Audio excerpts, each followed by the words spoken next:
Creo que la influencia del surrealismo en el trabajo de mi padre, de Miguel Ángel, es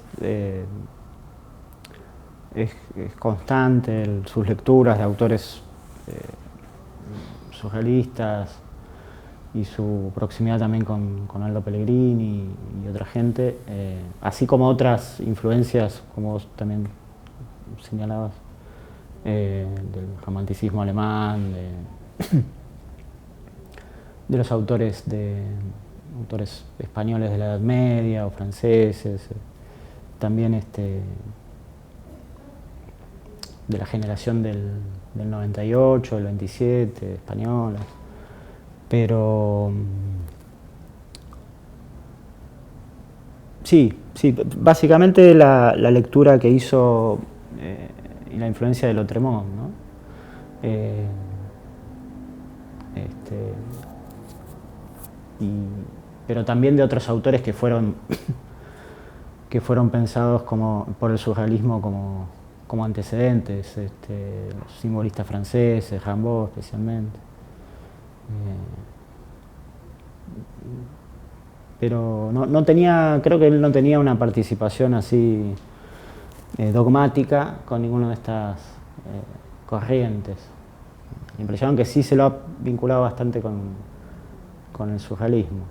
Pero también algún crítico ha dicho que era netamente romántico, otros, en fin, depende de las lecturas también, ¿no?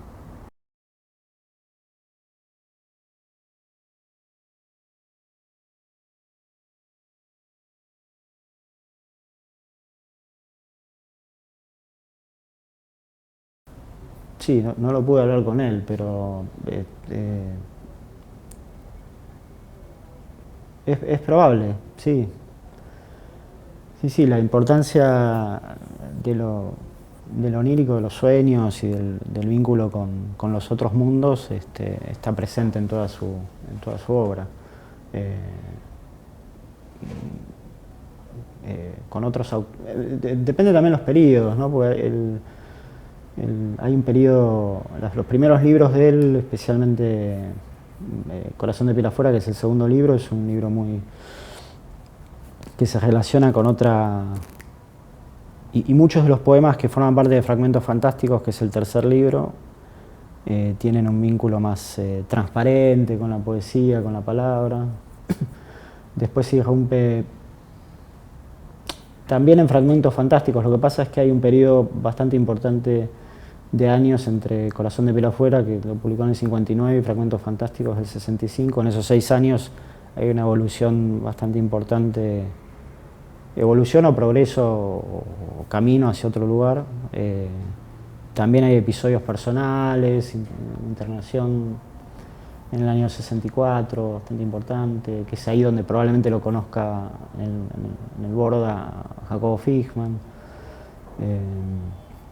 Vínculo que después probablemente se da con mayor o recibe otra información y otra vuelta cuando él establece amistad con Leopoldo Marechal, por el vínculo de Marechal con Fichmann y toda esa gente que aparece nada en Buenos Aires. Pero creo que no sé si había un procedimiento sistemático de parte suya en su obra respecto de procedimientos del surrealismo. No lo podría decir, pero sospecho que no.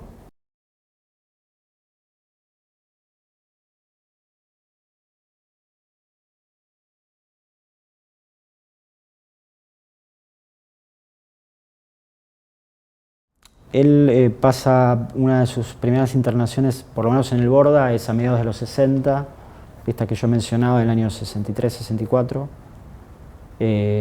Es muy probable que allí lo conozca a Fichmann, por lo menos en persona. Eh,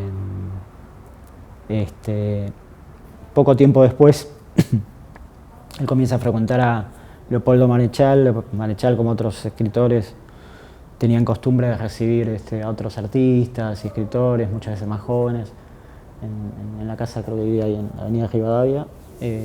Y mi viejo iba muy seguido, y un poco como relata Malechal en el prólogo a Visión de los Hijos del Mal, el cuarto libro de Miguel Ángel, sin cartas ni presentaciones. Un día se presentó Miguel Ángel y ahí nació un poco la amistad con Malechal, y entonces ahí supongo que también habrá recibido información más directa del Fishman joven, de la época en la que todavía no había ingresado a su periplo en los hospitales psiquiátricos y demás, ¿no? Bueno, yo no soy un lector sistemático de Fishman, pero entiendo que hay una cuestión de un vínculo místico con la palabra,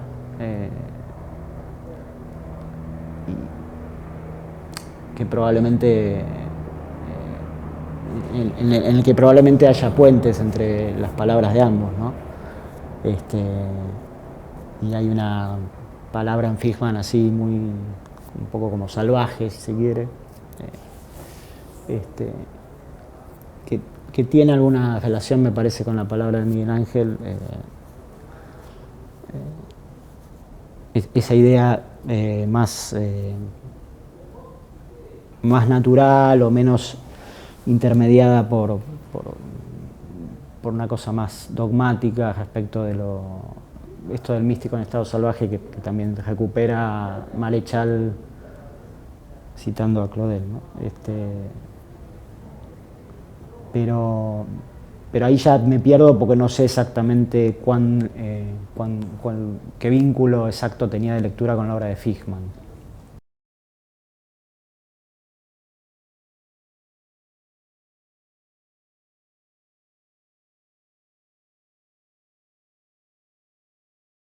La obra gráfica de Miguel Ángel arranca, ya todos los libros menos Corazón de piel afuera están ilustrados por él.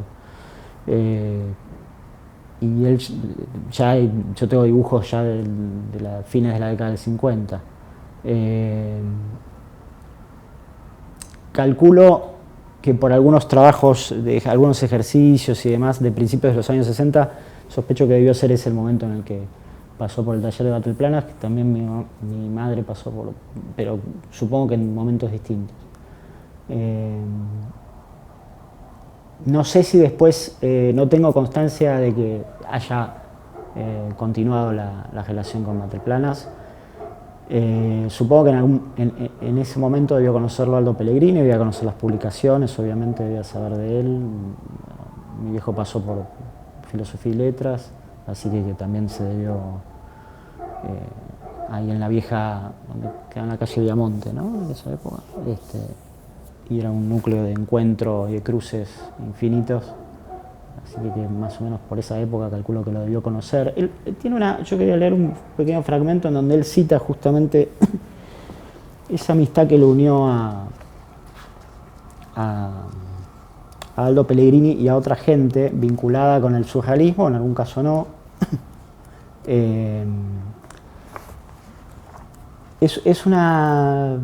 Bueno, mi viejo trabajó como periodista, colaboró con varios medios, entre ellos La Opinión, y en el año 75 le hace una entrevista a Alberto Girri. Tenían una amistad con Girri y en la introducción él hace una referencia interesante de ese grupo con el que se reunía unos años antes del momento en que escribe la nota, que es en el año mayo del 75, se refiere a unos años antes, y dice lo siguiente, cito textual: habían pasado algunos años, 7 tal vez, desde los tiempos en que veía asiduamente a Alberto Girri. En ese entonces nos reuníamos los sábados al mediodía para comer y charlar en un lugar de la calle Viamonte, cerca de su casa. Girri es un hombre de hábitos marcados, de desplazamientos físicos imprescindibles y rigurosos. Junto a Aldo Pellegrini, David Bogelman, Silvio Baldessari y Juan Carlos Paz. Mis recuerdos son vagos, quizás lo que hablábamos en ese tiempo haya perdido el nexo con nuestras realidades presentes, no sé. Nos identificaba un peculiar misticismo, un común amor por la palabra trabajada y convertida en poema, el conocimiento de que solo en los límites extremos de esa búsqueda comienza a actuar una conciencia diferente cuya libertad y cuya sujeción son parte del silencio. Un silencio que Girri persigue como coronación de esa lucha de 30 años emprendida contra las apariencias y los engaños que velan lo que él llama la real realidad. Ahí termina la cita. En ese grupo, bueno, él menciona a Aldo Pellegrini, a Girri obviamente, a David Bogelman, que no es otro que el que versiona al castellano el I Ching, el I Ching que conocemos, la edición de Sudamericana. Silvio Baldessari, que era un ilustrador y artista visual que ilustró muchas de las tapas de Losada en los años 60.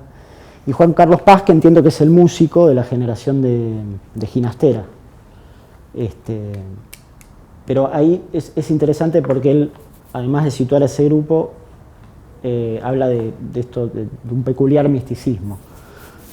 O sea que no era en todo caso era una mirada particular de lo místico, ¿no?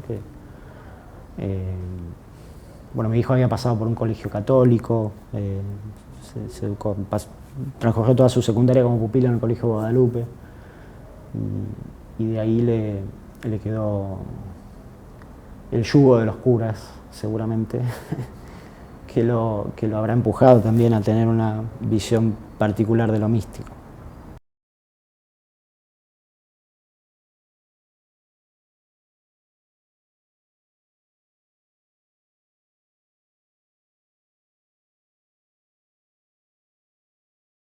Sí, es el libro que yo siempre más leí, es un punto de su poesía que me resultaba, a la edad en que yo empecé a hojear los libros de mi viejo, más próximo tal vez.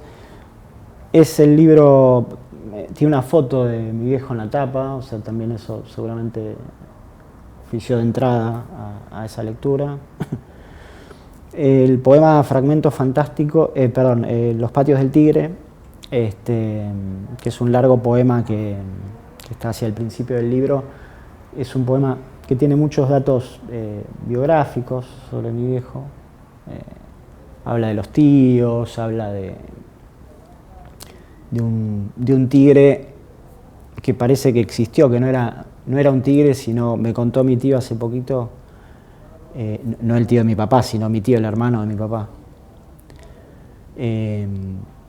que justamente ese tío que menciona a mi papá en el poema viajaba por las provincias y en una vuelta se ve que en aquella época no existía el cuidado sobre la vida animal que puede existir hoy, entonces trajo un yaguareté, un cachorro de yaguareté, y lo tuvieron un tiempo hasta que prudencialmente decidieron encontrarle otro hogar. Y entonces es un poema lleno de imágenes y de situaciones que a mí me generaban ese vínculo con mi viejo y con su vida, que lo veía más claro en ese texto y en otros textos es un libro que tiene mucho humor también. Mi viejo era un gran lector de Jarry, esto también asociado al absurdo, al surrealismo, y tiene mucho de Poe también, de una cosa más oscura, pero siempre era, y por las cosas que he escuchado y conocido de él, y por ejemplo lo que siempre me contaba Alberto Spumber, el compañero de generación de mi viejo, de la generación del 60, es que era un tipo que podía tener sus zonas oscuras, pero siempre estaba dominado había un lugar de humor en él. Y eso se nota en su poesía, especialmente en Fragmentos Fantásticos, está muy claro eso. Entonces debe ser por eso que es el libro que más leí de él.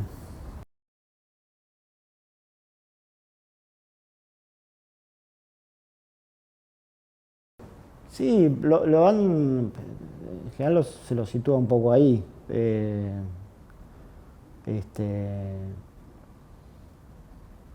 Supongo que sí, por sus lecturas, después entra también en la genealogía de de lo maldito también social y político de nuestra historia, ¿no? Del país.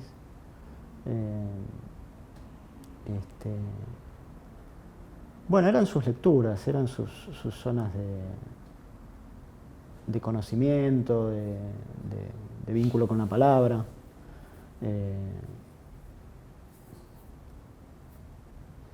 Sí, creo que igualmente para mí el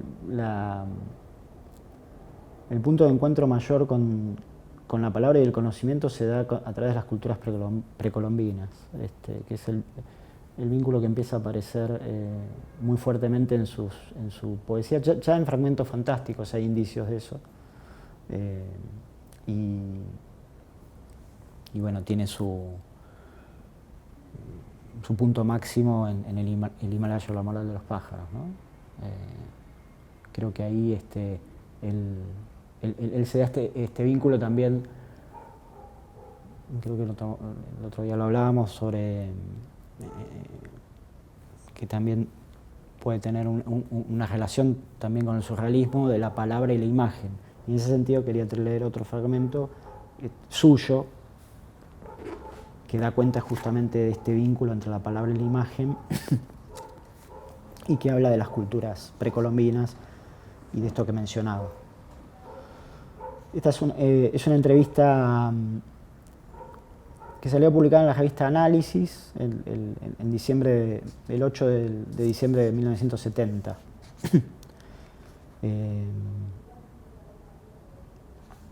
Bueno, le están preguntando a Miguel Ángel por sus libros y por su obra, y mencionan el Himalaya, y le preguntan, el Himalaya lo muestra como el inventor de la moderna epopeya latinoamericana, como siempre esa epopeya es poesía. Bueno, y acá hay una respuesta de Miguel Ángel sobre estos temas y dice, cito textual: busqué construir una especie de códice apoyado en un texto y en dibujos, lograr lo equivalente a un ideograma chino o japonés. Pintar el verbo es mi obsesión. Obedecemos a un idioma abstracto como en todo el occidente, no tenemos jeroglíficos como los mayas. Yo quise que este libro se abriera y se leyera como los sacerdotes mayas o aztecas cuando abrían a pleno sol sus códices y leían las figuras o jeroglíficos transmutados así. El dibujo era verbo y el verbo dibujo. Los sacerdotes, esto es una cita textual que hace él, los sacerdotes, aquellos que en la casa de las palabras abren ruidosamente los códices, dice un viejo poema maya.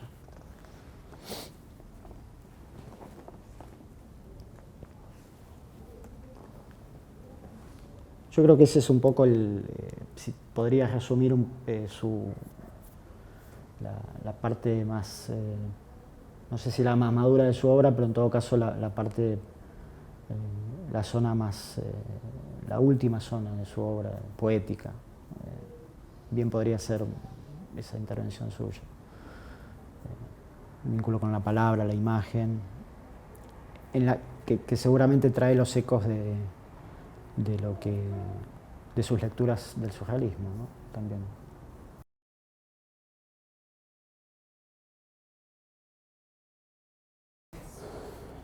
Sí, con Cito Lema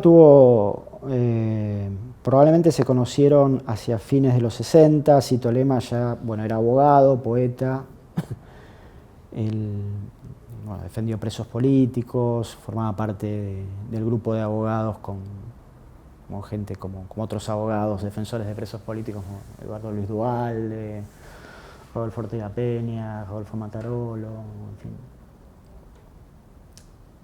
Probablemente haya habido en el sistema de relaciones que ya tenía mi viejo para esa época, fines de los 60, principios de los 70, haya habido varios motivos de vínculo con Cito Lema. Porque Cito Lema también tenía bueno, es quien de alguna manera saca un poco a la luz, o vuelve a sacar un poco a la luz la figura de Fishman, como vos mencionabas en la revista Talismán, ¿no? Y de alguna manera lo saca a la calle. Fishman vuelve a relacionarse un poco con el mundo a partir de ese vínculo con Citolema.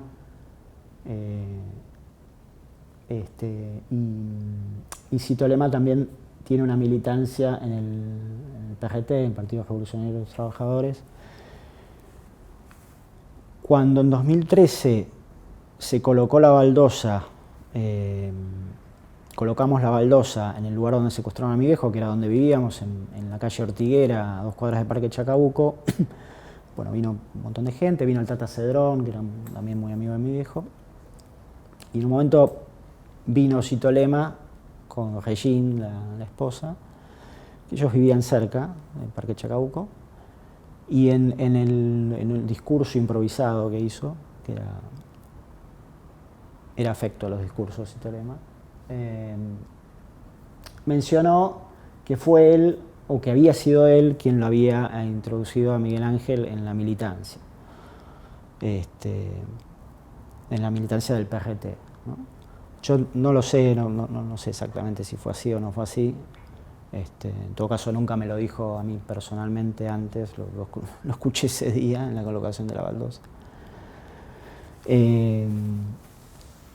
Entonces también estaba un poco este vínculo entre poesía y locura, estaba la política, la militancia y lecturas en común y demás. De hecho, yo el otro día le pedí, bueno, no lo tengo acá, lo tengo en mi celular, le pedí a mi primo Eduardo Bustos y Sebastián Vargas, su compañero, están haciendo un documental sobre mi viejo, y antes de fallecer Citolema les pasó una foto de una lectura, hablando de esto de las salidas de Fishman, una lectura en una librería, no recuerdo qué librería era, de Citolema, Fishman y mi viejo, que debe ser del año 70. Justo, no recuerdo ahora la fecha en que murió Fishman, pero es ahí. Así que ese vínculo perduró hasta lo secuestran a mi viejo.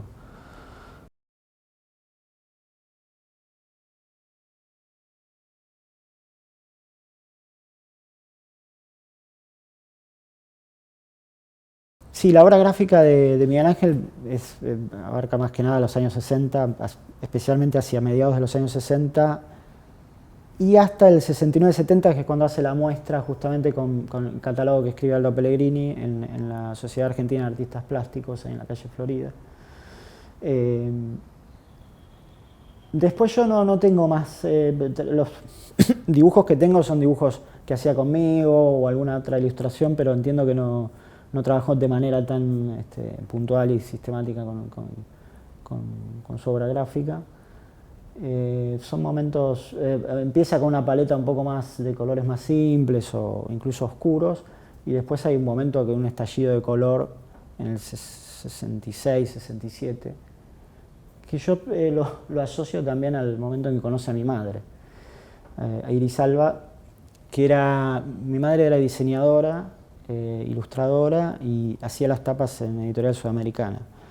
Y ella tenía una escuela, digamos, venía más del pop art, de ese vínculo. Había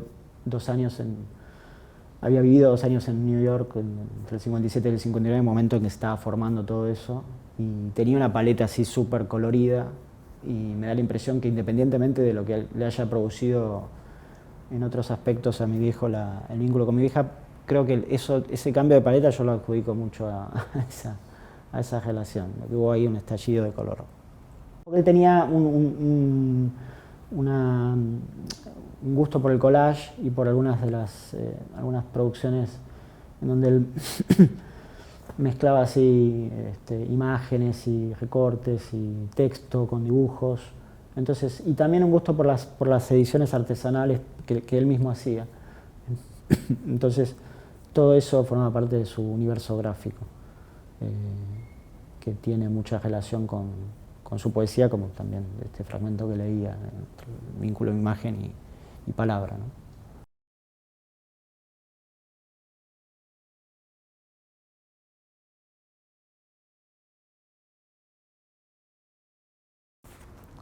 Los patios del tigre, que lleva una cita que dice: el tigre, aquel espejo del odio y el espanto.